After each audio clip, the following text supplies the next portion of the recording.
What if the man you mocked for fixing your car turned out to own everything you dream of?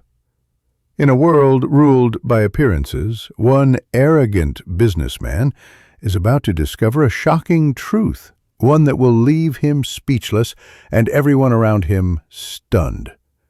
But by the time he realizes it, it might already be too late. The car had been sitting in the company's parking lot for over a year, abandoned, forgotten, and buried under a blanket of dust and dry leaves. It wasn't just any car. It was a sleek, vintage model, a symbol of prestige and success.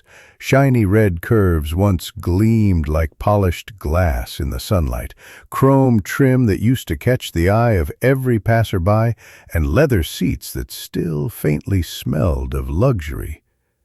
It had once been the pride of the director, a status symbol driven proudly into company events, but now it was just another landmark, a relic of a better time, an odd piece of scenery near the front gate that no one really looked at anymore.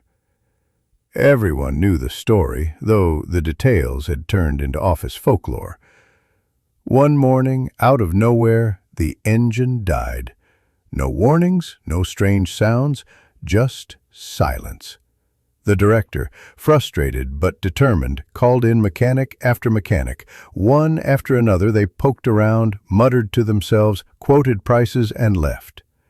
Needs a full restoration, they all eventually concluded. Not worth it. The problem wasn't so much the car's state, but the cost of attention it demanded. The director didn't want to bother. He had newer toys, sleek German machines, faster and flashier. Why invest in something old and troubled when he could lease something newer, shinier, and headache-free? Nostalgia had its limits, so the car stayed, dead, quiet, a monument to lost patience and misplaced priorities.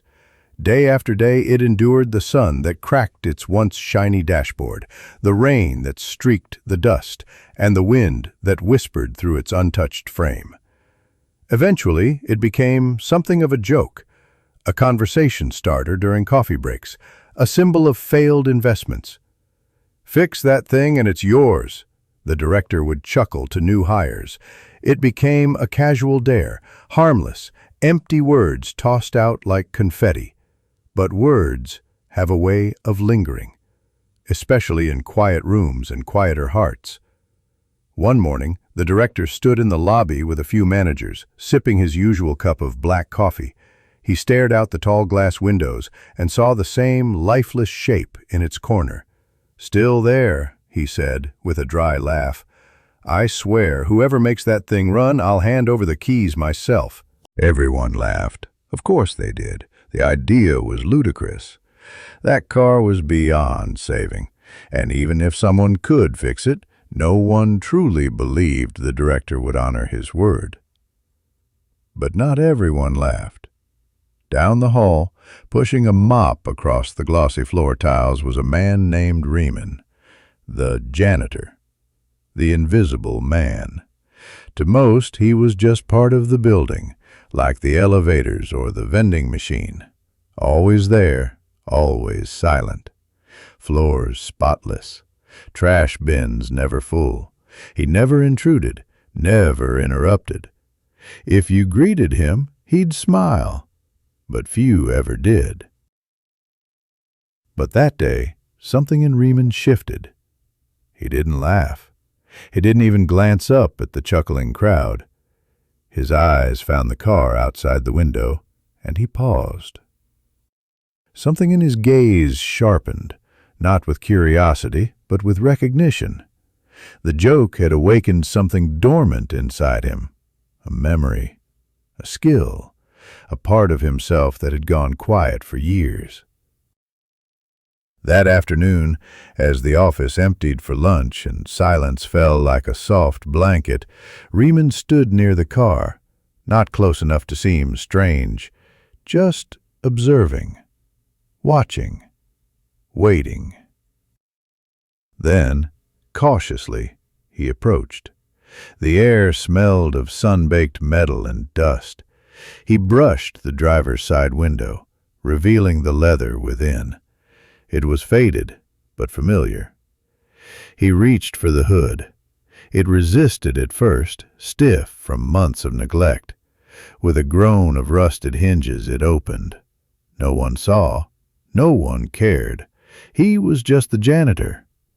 But to Riemann, it was something else entirely. His eyes scanned the engine. His hands didn't hesitate.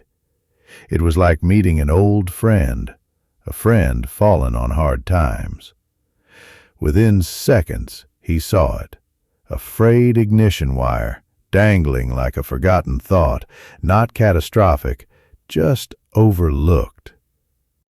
From his utility pouch, the one filled with the tools he used to fix door hinges and squeaky chairs, he pulled a small wrench, some wire tape, and a rag.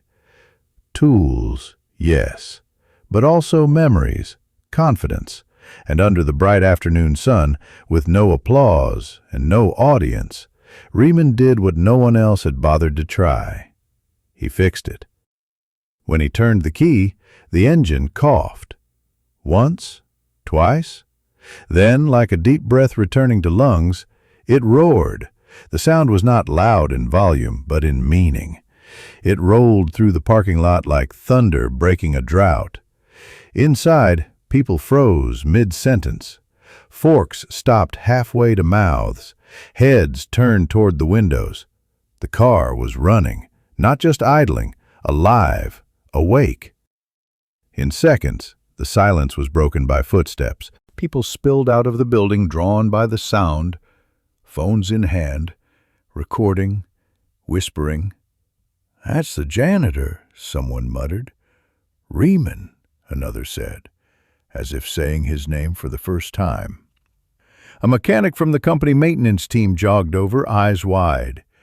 "Is it really running?" he asked, disbelief in every syllable.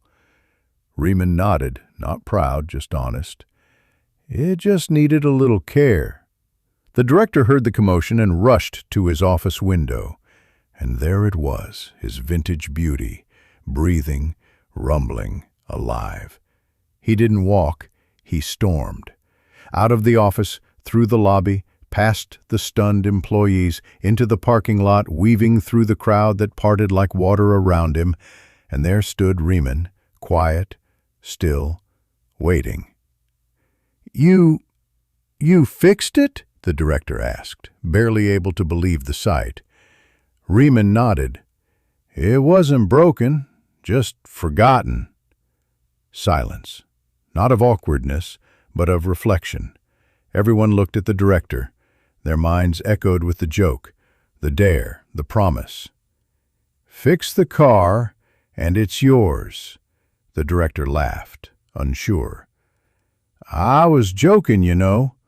A few chuckles, nervous, hollow. Riemann's face remained calm.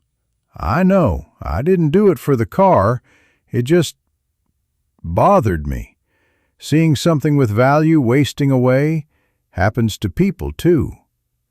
And in that moment, the director truly saw him. Not the mop, not the uniform, not the silence, but the man who once ran a garage, the hands that built engines, the heart that endured. A voice in the crowd whispered, "A promise is a promise." It floated. It landed. The director paused, then nodded once, turned, walked away.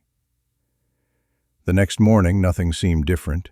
Riemann arrived early, as always, pushing his cart, polishing the glass, sweeping the tiles, but near reception he stopped. On his cart, beside the mop and cleaning cloths, sat a set of keys. Attached was a small, folded note. He opened it, read it. "A promise is a promise. Enjoy the ride. Director." Riemann stood still, not shocked, just quietly honored. Outside, in the director's parking spot, the car gleamed, as if it had never been broken. People gathered again, this time not to gawk, but to witness, to celebrate.